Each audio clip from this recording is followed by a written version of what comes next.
보시면 녹색병원이 두 개예요. 면목 녹색병원이 있고 네. 원진 녹색병원이라고 있는. 원진 녹색병원. 예. 원진은 원진 레이온이라고 하는 섬유업체인 거죠.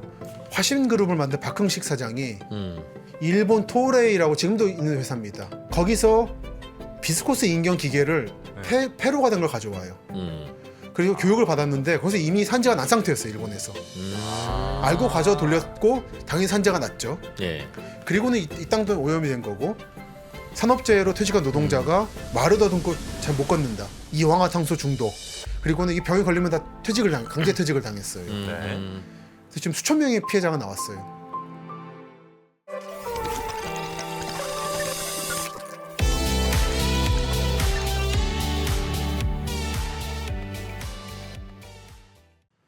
김시덕 박사의 도시 야사, 오늘도 여러분을 아주 흥미로운 도시의 한 곳으로 또 모셔다 드리도록 하겠습니다. 반갑습니다. 정프로고요. 예, 이프로입니다. 네, 그리고 우리 김시덕 박사님 오셨습니다. 안녕하십니까. 네, 반갑습니다.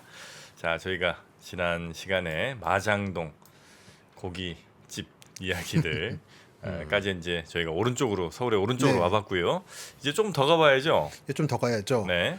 사실은 이제 마장동에서 북쪽으로 가면 바로 청량리인데 요에게 살짝 건너서 네. 건너뛰고 그 중랑천 오른쪽에 면목동 쪽으로 가보겠습니다. 면목동. 중랑구. 아마 저만 그럴 수도 있는데 저는 이쪽에 대한 지리 감각이 좀 부족합니다. 뭔가 막연하게 그냥 집들이 빼곡하게 있는 느낌이 좀 있어요. 네, 네. 이 중랑구 광진구 쪽은 보시면 이렇게 빼곡합니다. 아파트도 별로 없어요, 사실. 그냥 뭐 빌라 단독주택 이런 게 예, 이제 빼곡하죠. 네. 이러다 보니까 특징 잡기가 좀 어려운. 원래 서울 외곽 지역들이 돌아가면서 다 그런 것 같아요. 그리고 그 동네 사시는 분들 아니면 잘 안 가지는. 딱히 갈 일이 없는. 할 일이 없잖아요, 사실. 그 동네 살지 않으면 굳이 갈 일 없는. 이건 뭐 강서구도 마찬가지고 강동구도 마찬가지고 은평구도 그렇고. 동서남북이 다 마찬가지죠. 그냥 주택가가 많은. 예. 네. 근데 이쪽 지역이 그 중에서 특징적인 거는 아파트가 적다는 거예요. 그런 지역, 다른 지역에 비해서. 보면은 아파트가 이렇게 어디 있냐? 열심히 찾아야지 하나씩 보이는. 딴 지역은 이런 지역이면 이미 재개발 한창일 텐데 은평구 같이 네, 네, 네. 여전히 좀 개발이 안 되고 있는 느낌이 있습니다. 좀 이게 왜 그럴까 생각을 하고 있는데 네. 서쪽은 좀 이렇게 좀 있죠. 장안동 쪽은, 장안평은. 이게 이제 이쪽이 상습 침수 지역이라서 네. 그런 게 아닌가 생각을 좀 하고 있습니다. 워낙 이쪽은 오늘 물 피해가 심했던 곳입니다. 서울시에서도 어디 면목동이요? 면목동 요쪽으로 해가지고 서울의 양대까지는 아니지 4대 침수 지역이라 그러면은 홍제 망원 쪽 그리고 요 면목 요 동네 그리고 천호 성내 그리고 안양천변 4대 침수 지역이에요. 면목동이 그래도 산이 있는데. 여기 되게 좀 가팔라요. 그리고 전체적으로 평평하면서 저지됩니다. 밑에는 저지되고 예. 오른쪽만 산이 있구나. 그렇습니다. 네. 이게 아마 산을 중라시장이 막 깎아내렸던 것 같아요. 그래서 이런 걸 나중에 집을 사실 때 그냥 여러분이 평소에 이렇게 보시잖아요. 그냥 허옇게 그림으로 이렇게 보셔가지고 좀 감이 안 잡히고 이거 보면서 지형도도 보시고 하면서 이렇게 어떻게 지금 땅이 내려가고 있나 높낮이를 좀 보고 사야 된다. 보고 사실 필요가 있습니다. 이 말씀 좀 드릴 건데 제가 이제 옛날 사람이라 그럴 수도 있지만 저 중라촌 하면은 침수거든요. 너무 이게 기가 강렬해가지고 네네. 그래서 한국 사람들은 집을 살 때 기본 2년마다 이제 옮겨간다는 전제로 사시는 게 있고 네. 돈 모으면 키운다는 게 있다 보니까 내가 사는 집이 장기적으로 어떨 것인가를 생각을 좀 덜 하시는 경향이 있다고 좀 보여요. 근데 일본 같은 경우는 집을 100년 할부로 사기도 하고 그러니까 대를 이어서 사는 거예요. 거기서 그냥. 100년을. 예. 근데 저기 단독주택 많이 짓고 하다 보니까 네. 지형적인 거에 민감합니다. 그러다 보니까 이게 일본 국토교통성 국토지리원에서 네. 디지털 표고 지형도라는 거 공개하는데 전국적으로 있고요. 네. 그중에 여러분이 가장 그나마 잘 아실 도쿄 쪽을 보여주는 거예요. 지금 표고 어떻게 되나? 느낌 오시죠? 저 파란색 쪽은 그러면 거의 해수면과 비슷하다는 얘기인가요? 해수면보다 낮기도 합니다. 제방이 막아주는 데도 있어요. 아마 이 프로님 아시실 성내 이런 느낌인 거예요. 거의 그냥 물만 넘치면 그냥 싹 쓸려버리는 거예요. 그래요. 저도 이 동네 살았었는데 유학하면서 그냥 제 방이 저 위에 있고 집은 아래에 있어요. 이건 뭐 특히 일본은 태평양 쪽으로 쓰나미가 곧바로 쳐들어오니까 그러면 그냥 사실은 목숨이 위험한 거죠. 그렇겠네요. 그래서 이런 거를 이제 목숨을 걸고 열심히 들여다봅니다. 집을 살 때. 네네네. 그런데 보면 이제 집들이 이런 데 사람이 살잖아요. 이거는 매립을 많이 한 거예요. 에도 시대부터 300년에 걸쳐서 쓰레기를 버린 겁니다. 그러면서 땅이 된 건데 그러다 보니 어쩌겠습니까? 집안이 굉장히 불안하게. 불안정하죠. 네.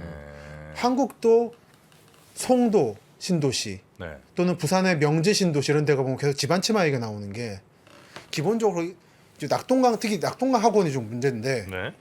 그 지역은 1억 년, 2억 년에 만들어진 게 아니라 네. 몇천 년 전, 1만 년 전 이런 정도 수준이에요. 그러니까 굉장히 불안정합니다. 근데 그런 데는 아무리 현대 기술로 뚫어도 집안 침하가 일어나는 데 우려가 있어요. 근데 그런데 사실 때에는 실제로 이제 재테크 개념에서도 좀 신중하게 하실 필요가 있다고 저는 생각을 하죠. 아, 그렇습니까? 그리고 이제 보시면 한국도 마찬가지로 적용되는데 무슨 골, 무슨 내, 성내 이런 지명은 물이 넘치는 곳입니다. 그게 다 뜻이 써져 있는 붙는 거죠. 골짜기인 거잖아요. 여신네? 연신내. 그래서 보면은 일본 지난해 여름에 한번 골짜기 쓸려 내려가지고 사람 많이 죽었었는데 네. 거기에 폐기물을 묻었던 거예요. 이게 어느 업체가. 네. 일본 사람들 검시 안 하면 다 불법 저지르거든. 근데 이걸 그걸 모르고 이게 안전하다 생각하고는 아래 집을 지었던 거예요. 그런데 폭우가 내리니까 이게 깎여 나가 버린 겁니다. 아 위에서. 이 위에서. 그러면서 이게 불법 폐기물인 게 드러났어요. 몇십 년간 쌓였던 거예요. 네네네. 그러니까 이런 곳은 이게 아무리 그 집 하나하나를 잘 지어도 상관이 없는 겁니다. 그러니까 이런 거를 전체적으로 뚫어지게 볼 필요가 있어요. 집안에. 예, 집안을 봐야 됩니다. 그래서 여기가 옛날에는 밭농사 지던 저지대였다라는 것은 되게 중요한 증언이에요. 현지인은 사지 않는 집들. 네. 그래서 일본 사람들은 부동산 볼 때 무슨 연못 짓자 붙어 있다든지 무슨 천이 있으면 부동산의 값이 떨어져요. 반대로 무슨 대, 무슨 다이. 이것은 집안할 때 대자거든요. 이건 단단한 지명인 거예요. 요 왼쪽 지역처럼. 네네네네. 이런 데는 전반적으로 고지대라서 그 안반 지역이라서 단단한 거죠. 이런 지역이 집값이 높습니다. 아 저기 집값에 반영돼요? 반영됩니다. 이게 한국 분들이 이거를 왜 못 봐도 모르겠어요. 아니 우리나라는 예.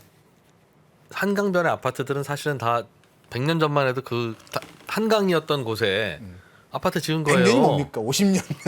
압구정, 뭐 그렇습니다. 용산, 반포 다 땅이 아니었던 곳에 그런 지어있는 거죠. 아파트인데 거기가 더 비싼데 요즘엔. 그게 저는 말씀드리는 게 집을 얼른 팔고 떠난다거나 재개발한다는 전제가 있다 보니까 오래 살 생각이 없으니까 그런 것 같아요. 100년을 살 지역이라면 이 땅이 안전한지 네, 확인한다. 이게 정말 내 집이라 생각하면은 그렇게 못하죠. 그래서 예전에 한번 소개를 해드렸지만 다시 한번 보여드리고 싶은 게 1925년 홍수 말씀드렸지만 그때 침수 지도가 저 중요하다 봅니다. 네. 그거하고 오늘 하나 더 말씀드릴 게 한강 하류에 댐을 만들려고 그랬어요. 그 말씀을 좀 드리겠습니다. 한강 하류에. 하류에 댐을 만들려고 그랬어요. 예. 지금 가양동 쪽에다가 보시면 제가 아마 한 1년 전에 이 지도를 보여드렸을 겁니다. 1925년 7월 18일 홍수 때 한강 하류부 범람구역도 어느 지역이 물이 넘쳤나. 네. 보시면 강남 중에서도 압구정은 이렇게 물이 들어갔고 요즘 집안이 좀 높은 지역인 거예요. 하얀 쪽은 물이 안 잠겼고 네. 여기 초록색은 잠긴 데입니다. 보시면 논현 고개잖아요. 네. 고개는 안 잠겼어요. 반포는 포잖아요. 그 항구 있는 곳이잖아요. 네. 여긴 잠겼어요. 반포리. 그리고 대치 한티 이쪽은 그 보시면 지금 대치동 구마을 지역은 언덕 고지대고 음마 아파트는 저지대거든요. 넘치고 안 넘치고. 네. 요거를 한번 저는 기본적으로는 한국의 개별 아파트를 아무리 잘 지어도 이 근본적인 조건을 피할 수가 없기 때문에 한번 뚫어지게 볼 필요가 있다 생각을 합니다. 네. 이게 100년 전 거라서 믿을 수 없다 그러면 하나 더 있는 게 1960년대 초에 조사했던 게 하나 있어요. 이건 1962년도 경인지역 종합개발보고 기본 보고서입니다. 미래의 경인지역은 이렇게 될 것이다라고 예측했던 건데 이게 난지도입니다. 어디가요? 난지도 요거. 요거보단 여러분이 지금 좀 낯익으시게 이게 낫겠네요. 보시면 여의도 우리 있는 곳 네네네. 그리고 난지도 아직 쓰레기 매립하기 전에 난지도입니다. 저게 예. 언제 지도예요? 1962년입니다. 62년. 그 여기에 한강댐을 만듭니다. 발전을 위한 다목적 댐이에요. 그리고 여기 네, 만들 계획이었다는 네, 거죠? 계획입니다. 이 계획이 68년도까지 가요. 근데 계획만 하고 안 한 거죠. 줄어들어서 신곡보라고 하는 김포 쪽에 수중보가 되죠. 아, 이게 한 6년간 이 계획을 전제로 그 경인 지역 개발이 이루어집니다. 그리고 지금에 보면 경인 운하가 김포 쪽에 가 있는데 네. 사실은 지금 강서구 가양동쯤에서 시작될 예정이었어요. 그래서 여기에 서울항이 들어오고 그 운하가 이렇게 들어오고 좀 부평항이 하나 만들어지고 네. 일제 때부터 계획이 부평 지역 전체를 항구로 만들 계획이었거든요. 태평양 전쟁을 대비해서 미군이 공격하지 못하게 약간 내륙의 항구로 만들려고 그랬어요. 네네네. 그 계획을 이어받은 거고 그리고 하류로 오면 지금의 인천 서구 청라 쪽에 거대한 저수지를 만들어서 여기를 거대한 항구로 만든다는 청라도라는 섬이 있었네요, 저기. 청라도 그리고 율도라는 데에 발전소 만들고 그럼 인천이 물이 부족한데 그것도 해결할 수 있고 네네. 이 전제를 가지고 있었습니다. 저 저수지는 결국은 매립이 됐네요. 지금은. 매립이 맞습니다. 매립이 됐습니다. 그래서 이게 진짜 서구가 된 거죠. 청라신도시. 네. 그리고 난지도에서 하던 쓰레기 매립 역할을 여기서 하고 있어가지고 네. 청라 아파트 주민분들도 아파트값 떨어진다는 거 각오하고 말씀하고 계신데 이거 좀 해결해 달라고 제발. 너무 심각하다 냄새가 그런 상황이고요. 네. 근데 이걸 만드는 과정에 당연히 조사를 많이 했겠죠. 좀 전에 그 서울이라고 되어 있는 거 보니까 딱 강북만 서울이네요, 진짜 62년. 아 그렇죠, 그렇죠. 강남은 침수 지역, 단칼의 침수 지역. 참실리 침수 지역. 여기가 잠원인데 잠원이 잠실로 불렸죠. 아. 잠실을 2개 했던 겁니다. 그러네요. 네네네. 그러다가 63년도에 서울 들어오면서 헷갈린다고 여기는 잠실에다가 아무것도 없네 정말. 신원이라고 하는 옛날 조선시대 역참이 있었는데 붙여가지고 잠원이라고 했습니다. 아무것도 없죠. 저 섬이 있네요, 흑석동 위에는. 여기 좀 크더라고요. 동작천이 있는 곳인데 지금은 되게 작아져가지고 지금 저 붙었나 보군요, 저 땅이 지금. 일본 남쪽 붙었을 거고 일본은 이제 이촌 백사장 되는 거고 네네. 동부 이촌동 많이 다르죠 모양이. 그리고 중랑천 합류 지역 가시면은 저기도 섬이 있었네요. 섬이 지금도 있습니다. 이름이 없는데 보면 약간 하얗죠 이쪽이. 네? 모래흙이 좀 퇴적이 되고 있어요 이쪽에. 아 밑에 있다고요? 이쪽에. 예. 강바닥 강에 바닥에. 섬이 실제로 있었고 소유주도 있었는데 한강 개발할 때 파괴했습니다. 그래서 요 소유권 가지고 이게 논쟁 법정 투쟁이 꽤 오래 갔었어요. 그래요? 이게 섬이냐 그냥 모래사장이냐에 따라서 보상 방식이 달라지니까 섬이 아닌 걸로 결정이 났었는데 네. 꽤 컸던 거죠. 저 섬이지 저게. 그럼 저게 섬이 아니면 다른 것도 뭐 다 마찬가지지. 근데 그렇더라고요. 1년에 일정 기간 이상 물에 잠겨 있고 하면 이런 규정이 있더라고요. 아 그러면 섬이 아니다. 그리고 독도 문제도 있는데 그 실제로 사람이 마실 물이 있어야 유인도라고 이런 게 있더라고요. 물을 가져오면 안 된답니다. 그래요? 그래서 저기 남중국해 수많은 암초가 있지만 섬은 딱 하나예요. 물이 나오는 거는. 근데 그거를 타이완이 가지고 있어요. 그래서 그 동네 복잡한 겁니다. 어쨌든 그래서 이런 계획을 가지고 있고 이거를 컬러로 만든 게 이런 겁니다. 네. 인데 정말 한강 하류의 댐을 만들고 이거를 발전을 시키려면 최소한 8m 수위 아니면 10m 수위를 유지해야 된다. 그러면 이제 서울의 상당 부분이 잠겨있는 얘기예요. 네. 그래서 차마 잠기기 못하니까 배수 시설을 철저히 하겠다고 주장을 했던 건데 말이 안 되겠죠 당연히. 지금도 못하는데. 네. 그래서 조사를 한 겁니다. 8m와 10m 할 때 어디까지 잠기는가.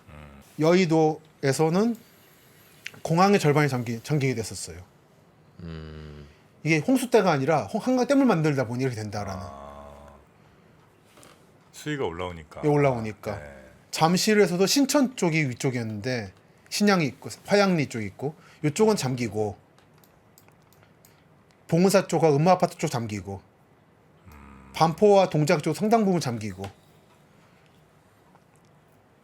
작아져라. 그래서 이런 식으로 전체적으로 잠길 텐데 또는 상습 침수가 될 텐데 우리가 발전하는 기술을 가지고 다 배수 시설을 막을 수 있을 거다. 그러니까 댐을 만들자. 라고 했다가 프랑스와 미국이 말렸습니다. 이건 아무리 봐도 너무 비효율적이다. 네. 차라리 이걸로 딴 거를 해라. 그래서 68년도에 접고 이게 마지막 남은 흔적이 뭐냐면 여의도가 반이 잠기잖아요.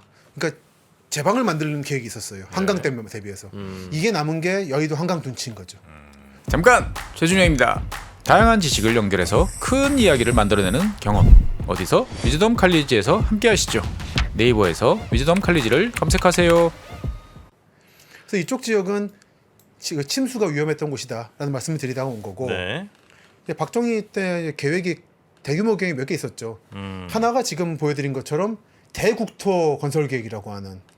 근데 이 대국토 건설 계획에서 경인 지역의 계획 특성은 한강댐과 경인 운하였는데 이게 둘 다 꺾여버리면서 사실상 무산돼 버렸습니다. 그리고 나서 70년대가 되면서 박정희가 이제 몇 가지 프로젝트를 내던지죠. 네. 하나가 핵개발 문제고 핵개발. 핵무기, 핵무장. 네. 그리고 하나는 행정수도 이전. 네. 그리고 그와 맞물려서 움직였던 서산 가로림만의 인구 600만의 도시를 만들겠다고 하는 가로림만 프로젝트. 이런 걸 던지고 600만의 도시를 만들려면 물이 필요하죠. 그래서 삽교천 방조제를 만들죠. 물을 만들기 위해서. 그날 암살을 당하죠. 이게 박정희 때 경제수석이었던 오원철 씨가 공개한 건데 삽교천 방조제는 기본적으로 600만의 사람이 살 수 있는 가로림만 프로젝트를 뒷받침하기 위한 담수 시설이었다고 하더라고요. 예. 그 어쨌든 강이 뭐가 있어야 될 거 아니에요? 강이 그러지 않습니까? 이게 거대하게 무슨 강이에요, 저게? 곡교천부터 해서 삽교천 이게 막힌 거죠. 이날 오전에 이거 딱 커팅하고 오후에 대중국 감청하는 시설 체크하고 방송국 이름 걸고 있는 그리고 밤에 돌아와서 사망한 거죠. 이런 프로젝트들이 있는데 그 중에 한 프로젝트가 이 중랑천과 관련이 있습니다. 뭐죠? 뭐냐면 이제 YH 사건이라는 건데요.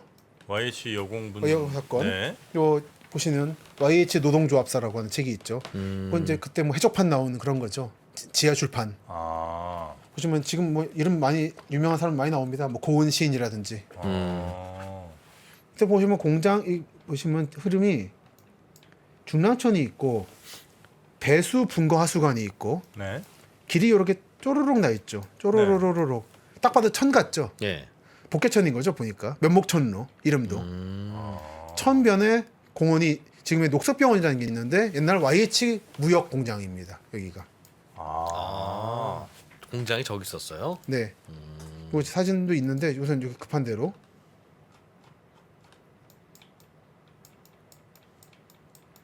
이게 공장 건물 그대로 살려서 녹색병원이 돼 있죠. 공장 건물 같이 생겼네요. 딱 그렇죠. 뭐 하던 회사였죠, 저기? 가발 회사였습니다. 그때 가발은 한국의 1위를 다투던 수출 산업이었죠. 예. 그래서 미국 재미교포였던 이 사장이 한국에 이제 지점이랄까 회사를 내 가지고 세운 거였는데 동업자가 아마도 문제를 일으켰다고 보이는데 많은 이제 미국과 관련해 좀 소홀한 틈을 타가지고 회사 만들고 하다가 재정난에 빠져요. 그러면서 79년에 이제 폐업을 선언하게 되죠. 네. 이제 거기에 대해서 노동자들이 이제 너무 기습적인 폐업이다. 우리가 살려보겠다고 하는 중에 이제 충돌이 벌어진 게 YH 사건인 거죠. 이분이 장용호란 분인데 네. 장용호에서 용호로 따가지고 YH인 거거든요. 그렇겠네요. 네, 용 인터내셔널 가지고 있다가. 그래서 재미교포가 맞습니다. 그래서 이후에는 미국에 살았어요. 근데 살았는데 이 사건 자체는 나중에 말씀드리겠고요. 이 살았을 때 친하게 지내던 한국인 정치인이 있었는데 네. 그 사람이 김형욱.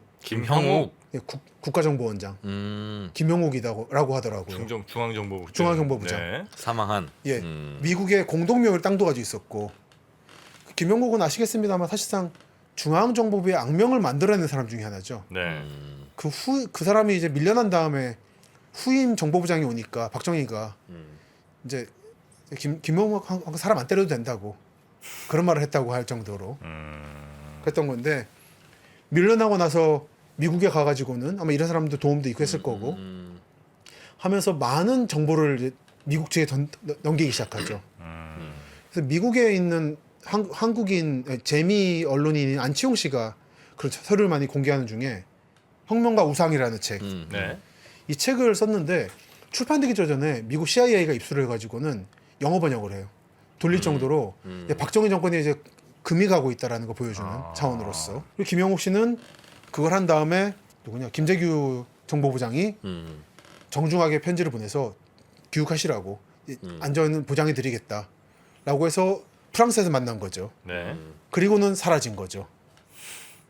사라졌는데 이제 많은 얘기했지 않습니까? 네, 저기 네. 뭐 갈렸다는 얘기도 있고 미국과 일본 정보부 측에서는 프랑스에서 죽은 게 아니라 이틀 뒤에 사우디아라비아에서 봤다는 얘기도 있고 남미로 갔다는 얘기도 있고 히틀러처럼 살아남아서 네, 네. 수많은 설이 있습니다만 히틀러가 남미에 살아남아가지고 UFO를 만들었다는 전설도 있습니다. 네. 근데 그 시점에 이제 김영국 입고할 때 이제 미국 측이 한국에 주목을 한 이유는 이게 역시 이게 박정희 대통령의 핵 개발 의지였던 거죠. 그래서 핵을 만들까봐. 만들까봐 실제로 만들려고 했고 아까 말씀드린 오원철 씨가 사실은 이 박정희 시절에 핵 개발에 대해서 약간 증언을 한 게 있습니다. 네.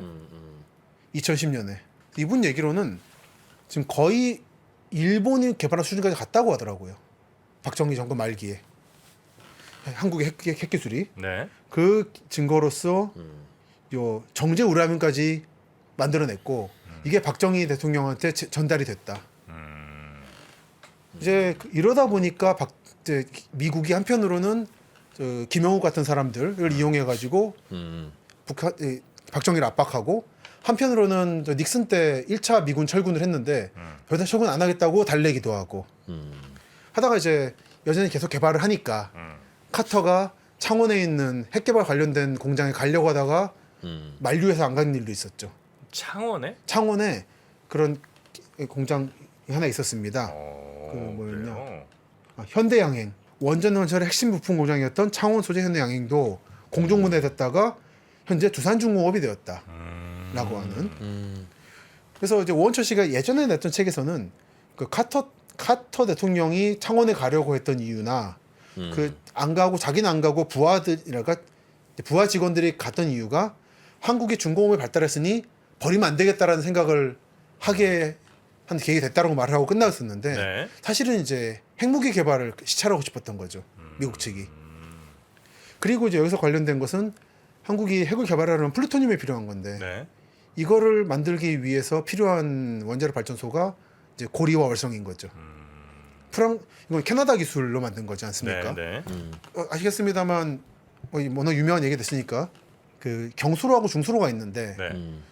경수로에 비해 중수로가 플루토늄을 추출하기가 좀 좋거든요. 저는 이제 공학적 기술이 부족하기 때문에 다른 분들의 이야기를 이제 듣고 말씀드리는 겁니다만 예.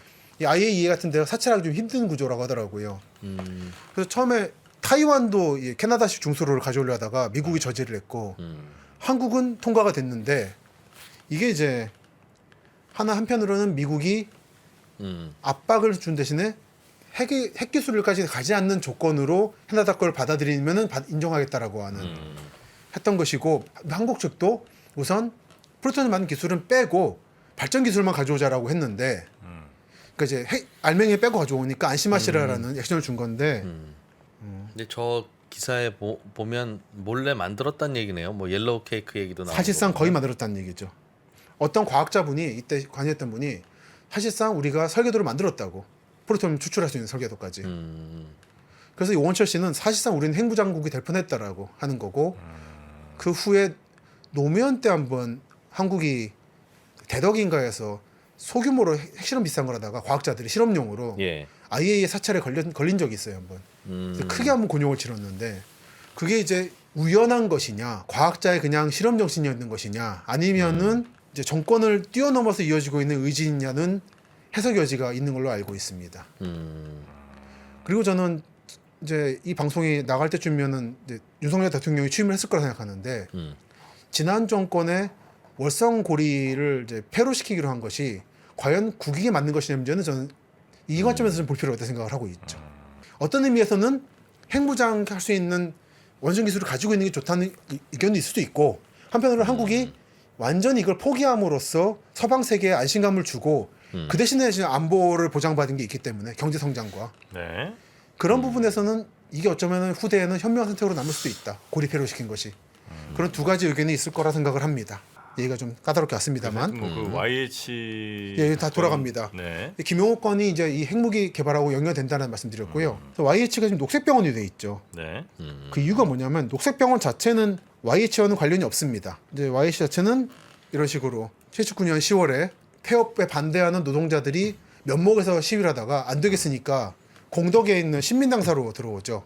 폐업을 하지 말라는. 말라는 거죠. 우리가 살리겠다. 지금도 많이 보는 얘기죠, 그거는. 근데 이쪽 이제 노동자들이나 이쪽 후원의 입장은 이거 위장 폐업이라는 것이고 정치 자금 빼돌린 게 아니냐라는 얘기인 거고, 이 장용호 씨의 최근 인터뷰를 보고 있으면 그게 아니었다라는 것이고.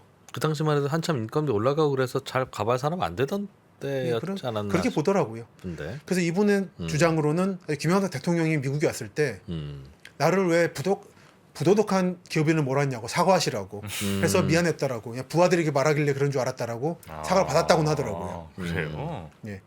근데 이때 이제 경찰이 포위했죠. 그리고는 처음에 이제 김영삼 대통령이 어떻게 할까 하다가 이분은 감각이 좋은 분이라 받아들이라고. 그리고는 빵도 주고 우유도 줬답니다. 당사로 들어왔죠. 당사로 들어왔어요. 근로자들이. 지금의 공덕사 오거리에 있는. 그랬더니 원래 처음엔 당원들이 내보내려고 그랬는데 김영삼 대통령이 받아들이라고. 그게 이제 승부수 던진 거죠. 그리고는 빵과 우유를 주니까 지금 저쪽 면목에서 농성하고 있는 사람들이 있으니 우리 혼자 못 먹겠다. 그러니까 이제 저기도 보내겠다. 안심해라. 라고 해서 먹었고. 그래서 며칠 있다가 이제 새벽에 경찰이 침투를 해서 국회의원들 다 때리고 다 얻어맞았어요. 국회의원들도 이때. 경찰한테. 네, 맞아요. 그리고 김경숙이란 분은 의문사를 당합니다. 아. 떨어져 죽었거나 살해당했거나 설이 아직도 엇갈리고 있어요. 이게 이제 그 전에 인천 동일방직에 여성 노동자들이 파업하다가 남자 직원들이 똥물 부은 사건이 있잖아요. 동일방직 똥물 사건이라고 유명한. 네. 이게 있고 그 1년 뒤에 YH 사건이 있고 이것이 난 다음에 부마 항쟁이 일어나고 그리고 박정희 대통령의 암살까지 이어지는 그 도화선이 되는 거죠. 그런 것인데 이거 자체는 녹색병원 관련이 없습니다. 네. 근데 관련이 있는 것은 뭐냐면 보시면 녹색병원이 두 개예요. 검색을 해보면 면목동. 면목 녹색병원이 있고 네. 구리 녹색병원이 있습니다. 아 그래요. 여기 구리 녹색병원, 원진 녹색병원이라고 있는. 원진 녹색병원. 예. 원진은 원진 레이온이라고 하는 섬유업체인 거죠. 네네네. 그 원진 레이온 자리는 지금의 요 도농역 주변이었던 것이죠. 지금 아파트로 개발되어 있고 합니다. 네네네네. 그 이렇게 좀 복잡한 사연이 있는 땅을 사기 좋아하는 모 건설회사가 구입을 해서 아파트로 개발했고요. 네. 가보면은 이건 사진 보여드릴게요. 재밌는 사진이 하나 있어가지고 여기. 네. 이게 우선 구리의 원진 녹색병원인 네. 거고요. 그리고 공장이 있던 자리는 도농역의 왼쪽 지역. 네. 대단히 푸르죠. 아. 예, 산업 재해와는 아무 관련이 없을 것 같죠. 뭐 그림을 그린 건가요? 예, 그린뿐 아니라 네. 이름도 그린타운이고, 그린합니다. 색도 그린이고. 아. 왜 그래요? 예, 여기는 산재와 아무 관련이 없는 곳이거든요. 폭포도 흐르고 있고. 아파트 벽에 저렇게 그린 거예요? 네, 뭔가 저걸 강조할 이유가 좀 여기는 산업재해와 관련이 없는 곳이거든요. 너무나도 관련이 없는 곳이라서 너무나도 그린하는 곳이기 때문에. 이제 좀 이해. 예, 완전 관련이 없고. 전혀 관련이 없는 곳입니다. 그래서 그래서 이렇게 우리 그린으로 나가는 거죠. 강조를. 폭포 이렇게 좀 붙이기도 하고 아파트에다가 네. 저 약간 좀 끝없이 이미지 메이킹을 한 거예요. 그로테스크하지 않아? 약간 좀 무서운데. 좀 뭐 근데 실제로 무섭더라고요. 사시는 분들도 계시니 그러니까 저는 뭐 이쪽 그렇긴 분들은 이 말 합니다만. 사실 너무 싫어하시기 때문에 그런데 어쩔 수 없습니다. 이게 별로 안 좋아하실 것 같은데 그분들도. 저 땅이 무슨 땅이었다고? 이게 원질 레이온이라고 그 하는 땅이었어? 원질 레이온은 이거 산업재해 대명사였죠. 원질 레이온이라고 하면 이게 산업재해가 어떻게 국제적으로 옮겨가는가를 보여주는 중요한 네. 이게 국제적으로 국제적인 문제가 되는 겁니다. 이슈가 됐어요. 네, 원진 레이온 사건이. 볼까요? 한번 이거 설명 보시면 금방 아실 수 있습니다. 이게 88년 7월 16일에 한겨레 신문사에 전화가 왔는데 네. 이제 환경운동연합의 전신인 공해문제연구소에서 네.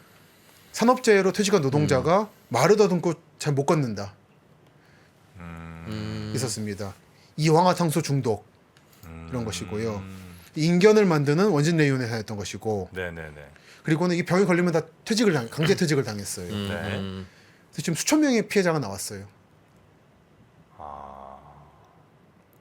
그래서 이분들이 보면은 공장은 남양주고 집은 구리고 그런 상태죠. 네. 그래서 교육 못 받았고, 그리고는 이게 저기 화신그룹을 만든 박흥식 사장이 일본 토레이라고 지금도 있는 회사입니다. 네, 도레이. 도레이. 예. 거기서 비스코스 인경 기계를 페루가 된 걸 가져와요. 그리고 교육을 받았는데 거기서 이미 산재가 난 상태였어요, 일본에서. 알고 가져 돌렸고 당연히 산재가 났죠. 예. 그리고는 이 땅도 오염이 된 거고 그 상태에서 이거를 고철로서 중국에 판다고 했는데 네. 웬일인지 중국 기술자들이 온 거예요. 네. 그래서 열심히 폐쇄 상태에서 막 한 달 있다가 기계를 가져갔어요. 폐로를 안 시키고. 그래서 아마 동부 삼성에서 열심히 또 산업재해를 일으켰다고 하더라고요. 그리고는 최근에 설로는 북한으로 넘어갔다는 얘기가 있어요. 기계가 여전히 폐로가 안 되고.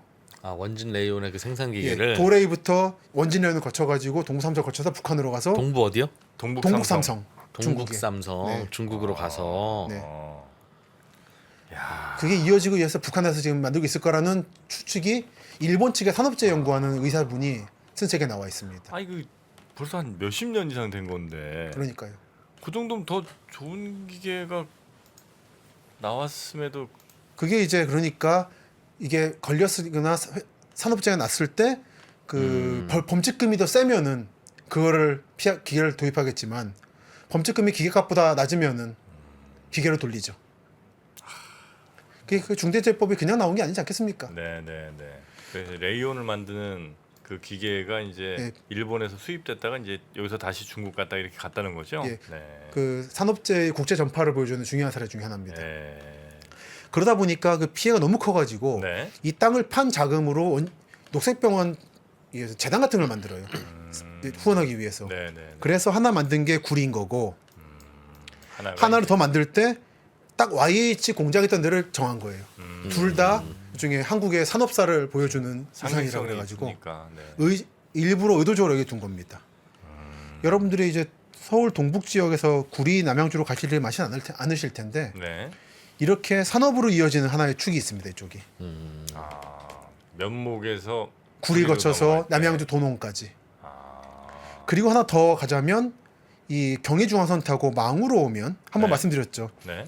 여기 연탄 공장이 있었고 저탄장이 있었고 아, 마무리. 그래서 일반 주부가 진폐증에 걸렸던 네네네네. 그래서 그 한국 최초로 이제 일반인이 산업재해에 걸린 걸로 판정이 나는 상봉터미널 앞쪽에. 앞에 그렇죠. 네. 대충 요 즈음 부지죠. 네. 중랑 아트센터 있고 여러 아파트들이 있는 네, 지금 주상복합 막 올라갔습니다. 올라갔죠. 네. 여기 옛날 한번 볼까요? 2008년도에 보면은 좀 아직 비어 있죠. 이런 식으로. 그러네요. 예. 그래서 이쪽 지역이 아무래도 서울에 오래 살았던 사람들이나 경기 동부 사람들한테 이 이미지가 좀 있습니다. 어쩔 수 없이. 그러다 보니까 전체적으로 인지도가 네. 좀 은평이나 관악과 조건은 같음에도 불구하고 강북이라든지 네. 좀 낮은 게 있지 않는가 생각을 하는데 네. 모르겠습니다. 남양주가 요즘 아시다시피 3개 신도시 또는 경기도 남양주 차원에서 개발을 많이 하고 있어가지고 네. 네. 네. 이미지가 빠르게 바뀌고 있어서 여기도. 아마 제 다음 세대 정도는 이제 이거를 모를 수도 있겠다 생각이 듭니다. 이쪽 다닐 때마다 그 생각을 합니다. 네. 자, 오늘 이 정도면 될 것 같습니다. 서울의 동쪽 거의 이제 구리의 경계까지 간 망우리, 망우동 그리고 네. 뭐 면목동 여기에 또 아픈 야, 우리 여기도 신한날이. 산업 아무래도 지역이었네요 있죠. 정말. 지금은 이제 공장 이미지가 없는데 네. 참 몇 개 없는 공장들이 이렇게 좀 심각했어요.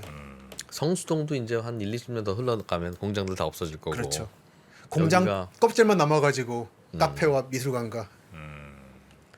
근데 그거 좀 당연한 거 아니겠습니까? 도심에 네. 있으면 있기 어려운 거니까. 아니 원래 도심이 아니었죠 저기가. 아니었죠. 완전히 외곽이었던 거죠. 어린이대공원 저기가요 골프장이었어요. 아 그렇죠. 그렇죠. 능동 어린이대공원이 맞습니다. 골프장이었 그러니까 삼성이 갖고 있던 골프장이었는데 그때 이제 박 정권한테 주면서 거기를 이제 어린이대공원으로 만든. 오죽하면 저기가 골프장이었겠어요. 그러니까 한적했다고. 허허벌판. 그래서 기동차 타고 다닐 때 요 마장동을 지나면서 실려온 소가죽에서 파리가 날린 옆으로 골프 치던 부자들이 나란히 있었다고 하는 열차 안에. 그 박정희가 시민들 열심히 출퇴근하는데 네. 부자들 골프 치는 꼴 보기 싫다고 저 내려가라고 위험들죠. 했단 얘기죠. 다음 시간에는 그래서 다시 서울로 좀 돌아와서 네. 청량리 쪽을 보겠습니다. 아, 약간 위쪽으로 다시 위쪽으로 가보도록 가보겠습니다. 하겠습니다. 자, 오늘 저희와 함께 구석구석 또 지난 날의 이야기까지 같이 짚어주신 네. 우리 김시덕 박사님 오늘도 대단히 고맙습니다. 고맙습니다. 감사합니다.